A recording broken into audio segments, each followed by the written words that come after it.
Are you ready to speed up your editing workflow? In this video, I'm going to be sharing my top 5 Lightroom shortcuts that I think will help you edit your images a little bit faster.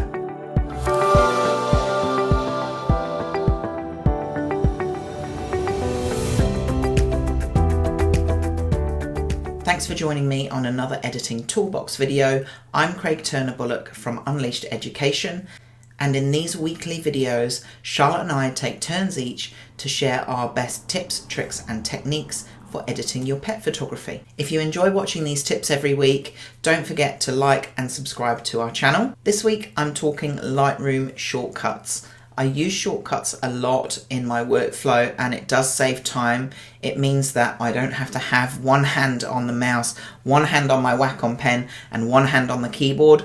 That's too many hands. So let's have a look and I'll show you some of my favorite shortcuts that help me save time.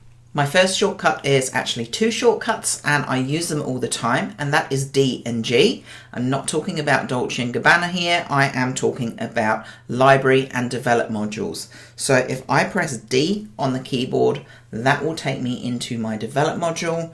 If I press G, that takes me back to the library module. So that's shortcut number 1. I'm going to work through some of these others in my usual kind of workflow order. Shortcut number 2 is W.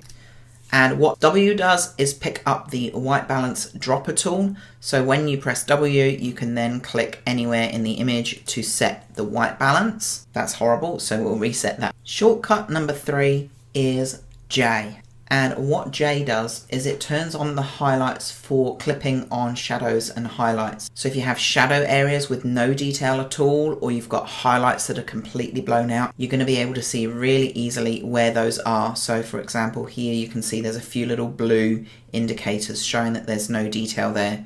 Now, of course, when it's tiny little bits like that in an image, it's not really a huge problem. But if I lift these whites, we can start seeing this red creeping into the sky here. Now that indicates that the sky is blown, there's no information there. So J is great for checking whether you've got highly overexposed or underexposed areas in an image. Shortcut number 4 is another kind of cheat. It's 3 shortcuts, but they all relate to the same thing again.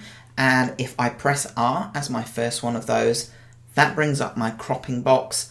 R is the shortcut for cropping. I can crop here. This dog is running directly towards me, so perhaps a centered composition would work on this image better than having it off on the thirds. I can rotate it then as well to straighten it up. So then I can just press enter and that confirms my crop. If I press R again, you have also got some other options when you are in the cropping tool here. You can press O on the keyboard over and over again, and that is going to change the cropping overlay. So we have a centered one here, we have the golden ratio here, we have the spiral here. So there's different cropping ratios and grids that are going to help you crop for a better composition. And the final shortcut here whilst I'm cropping is X.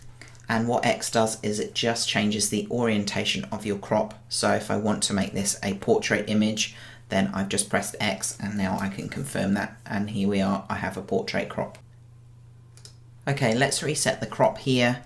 And my last one, I've reset the crop because it's more obvious when I do this on the sky and things here, because I've worked on those, is just the shortcut for seeing a before and after, which is the backslash key. So now we can see the before. We've got before up in the corner on the right here, and we've got the finished edit. Before and afters, backslash. So those are my top 5 shortcuts with a few little cheats in there as well, a couple of little sneaky extras for speeding up your workflow in Lightroom. I'd love to know what your favourite shortcuts in Lightroom are. If you've got any good ones that you use all the time for your edits and your workflow, I'd love you to let me know in the comments. And if you've got any questions, just pop them down there as well. I'll see you again in a couple more weeks for my next video.